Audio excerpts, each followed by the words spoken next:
Arjun Reddy director Sandeep Reddy Vanga గురించి తెలుగు ప్రేక్షకులకు మాత్రమే కాదు, బాలీవుడ్ ప్రేక్షకులకు కూడా ప్రత్యేకంగా పరిచయం చేయాల్సిన అవసరం లేదు. ఇక్కడ విజయ్ దేవరకొండతో అర్జున్ రెడ్డి అనే సినిమాతో సూపర్ హిట్ అందుకున్న ఆయన అదే సినిమాని బాలీవుడ్ లో కబీర్ సింగ్ పేరుతో రీమేక్ చేసి మరో బ్లాక్ బాస్టర్ కొట్టాడు. తర్వాత రణబీర్ కపూర్ హీరోగా చేసిన యానిమల్ సినిమా కేవలం బాలీవుడ్ లోనే కాదు, తెలుగు, తమిళ, కన్నడ, మలయాళం భాషల్లో కూడా మంచి హిట్ అయింది. ఒక రకంగా ఆ సినిమాతో ఆయనకు పాన్ ఇండియా డైరెక్టర్ అనే గుర్తింపు కూడా వచ్చేసింది. అయితే అదేమీ అంత ఈజీగా రాలేదని, ఆయన సినీ ప్రయాణంలో 5 ఏళ్ల పాటు ఇబ్బందులు పడ్డానని తాజాగా రైటర్ కోన వెంకట్ చెప్పుకొచ్చాడు. ఒక ఇంటర్వ్యూలో ఆయన మాట్లాడుతూ సందీప్ రెడ్డి వంగ ఇద్దరు హీరోల దగ్గర 5 ఏళ్లు టైం వేస్ట్ చేసుకున్నారని చెప్పుకొచ్చారు.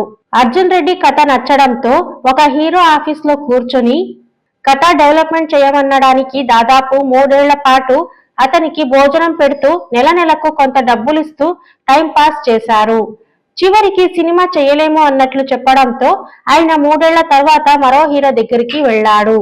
అక్కడ కూడా 2 ఏళ్ల పాటు టైం వేస్ట్ చేసుకున్న తర్వాత ఇది కరెక్ట్ కాదని అనుకుంటూ ఉండగా ఆయన సోదరుడే ముందుకు వచ్చి సినిమా చేయడానికి సిద్ధమయ్యాడని, విజయ్ దేవరకొండ కథ ఒప్పుకొని షూటింగ్ మొదలు పెట్టారని చెప్పుకొచ్చారు. అయితే ఇప్పుడు అసలు సందీప్ రెడ్డి వంగానే మోసం చేసిన ఇద్దరు స్టార్ హీరోలు ఎవరు అనేవి చర్చ జరుగుతుంది.